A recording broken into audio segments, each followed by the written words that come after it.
Hi everybody. May the 4th be with you. Um, happy happy Monday. I forgot to wear maroon. Ugh. Oops. I've got nothing maroon close to me. Imagine I've got some maroon in my socks, but I'm not gonna try to pull my feet into the camera right now. But happy Maroon Monday. Happy May the 4th. Happy Star Wars Day. I'm turning back to a poet I've read already and we've heard from a couple times. And I love the story of this particular poem.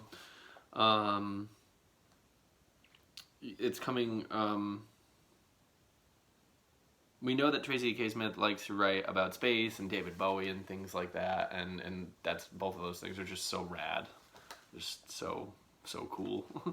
And so this is this is a poem called "My God, It's Full of Stars," and I'm sure you can follow the very simple. I wanted to honor Star Wars Day a little bit. I'm sure you can follow. The poem has stars in the title. I don't know if because Star Wars. Yeah. Anyways,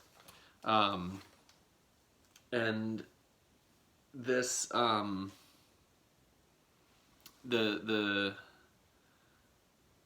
cover on the cover image of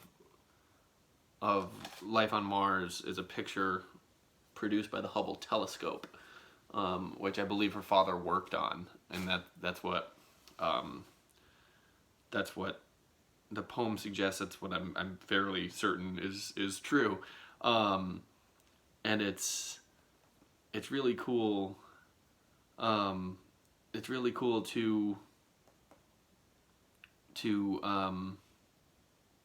sorry, I'm like lost in thought.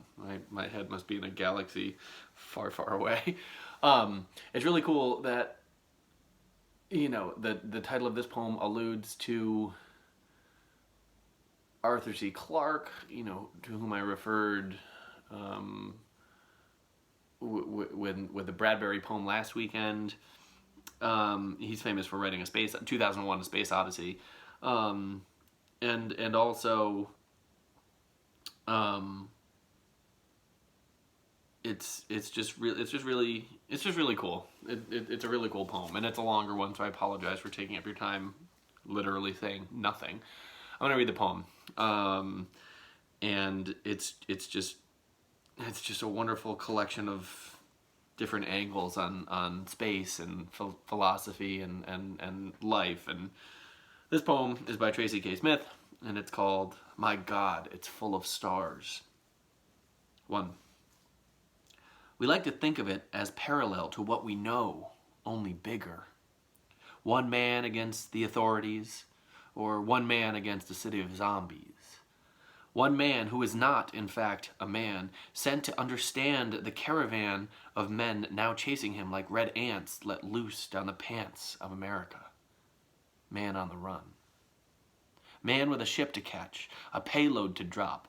This message going out to all of space. Though maybe it's more like life below the sea. Silent, buoyant, bizarrely benign. Relics of an outmoded design. Some like to imagine a cosmic mother watching through a spray of stars, mouthing, "Yes, yes," as we toddle toward the light, biting her lip if we teeter at some ledge, longing to sweep us to her breast. She hopes for the best while the father storms through adjacent rooms, ranting with the force of kingdom come, not caring anymore what might snap us in its jaw. Sometimes what I see is a library in a rural community. All the tall shelves in the big open room, and the pencils in a cup at circulation, gnawed on by the entire population. The books have lived here all along, belonging for weeks at a time to one or another in the brief sequence of family names, speaking, at night mostly, to a face, a pair of eyes, the most remarkable lies. 2. Charlton Heston is waiting to be let in. He asked once politely, A second time with force from the diaphragm. The third time he did it like Moses, arms raised high, face an apocryphal white. Shirt crisp, suit trim. He stoops a little coming in, then grows tall. He scans the room. He stands until I gesture, then he sits. Birds commence their evening chatter. Someone fires charcoals out below. He'll take a whiskey if I have it, water if I don't. I ask him to start from the beginning, but he goes only halfway back. That was the future once, he says, before the world went upside down. Hero, survivor, God's right-hand man. I know he sees the blank surface of the moon where I see a language built from brick and bone. He sits straight in his seat, takes a long, slow, high thespian breath, then lets it go. For all I know, I was the last true man on this earth. And, may I smoke? The voices outside soften. Planes jet past, heading off or back. Someone cries that she does not want to go to bed. Footsteps overhead. A fountain in the neighbor's yard babbles to itself, and the night air lifts the sound indoors. It was another time, he says, picking up again. We were pioneers. Will you fight to stay alive here, riding the earth toward God knows where? I think of Atlantis buried under ice, gone one day from sight, the shore from which it rose now glacial and stark. Our eyes adjust to the dark. 3. Perhaps the great error is believing we're alone, that the others have come and gone, a momentary blip, when all along space might be chock full of traffic, bursting at the seams with energy we neither feel nor see, flush against us, living, dying, deciding, setting solid feet down on planets everywhere, bowing to the great stars that command, pitching stones at whatever are their moons. They live wondering if they are the only ones, knowing only the wish to know, and the great black distance we, flicker in. Maybe the dead know, their eyes widening at last, seeing the high beams of a million galaxies flick on at twilight, hearing the engines flare, the horns not letting up, the frenzy of being.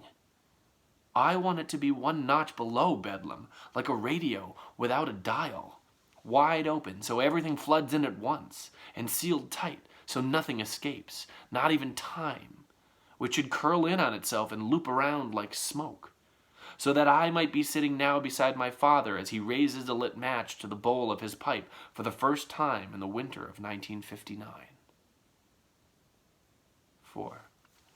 In those last scenes of Kubrick's 2001, when Dave is whisked into the center of space, which unfurls in an aurora of orgasmic light before opening wide like a jungle orchid for a love-struck bee, then goes liquid, paint in water, and then gauze wafting out and off before finally the night tide, luminescent and vague, swirls in and on and on.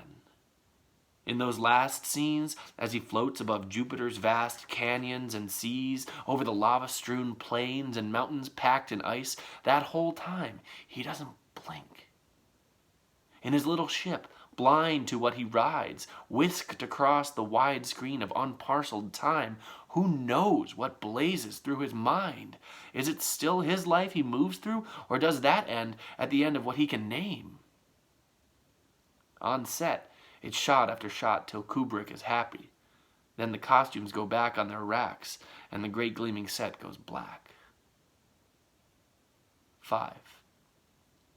When my father worked on the Hubble telescope, he said they operated like surgeons, scrubbed and sheathed in papery green, the room a clean cold and bright white. He'd read Larry Niven at home and drink scotch on the rocks. He'd read Larry Niven at home and drink scotch on the rocks, his eyes exhausted and pink. These were the Reagan years, when we lived with our finger on the button and struggled to view our enemies as children. My father spent whole seasons bowing before the oracle eye, hungry for what it would find. His face lit up whenever anyone asked, and his arms would rise as if he were weightless, perfectly at ease in the never-ending night of space. On the ground, we tied postcards to balloons for peace. Prince Charles married Lady Di. Rock Hudson died. We learned new words for things. The decade changed. The first few pictures came back blurred, and I felt ashamed for all the cheerful engineers, were my father and his tribe. The second time, the optics jibed. We saw to the edge of all there is. So brutal and alive, it seemed to comprehend us back.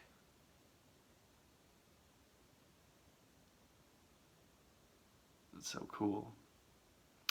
I think the very end, which relates to the beginning and the title, the Hubble telescope, when it was launched, there was an error in its alignment, I think, and so and she's referring to that at the end.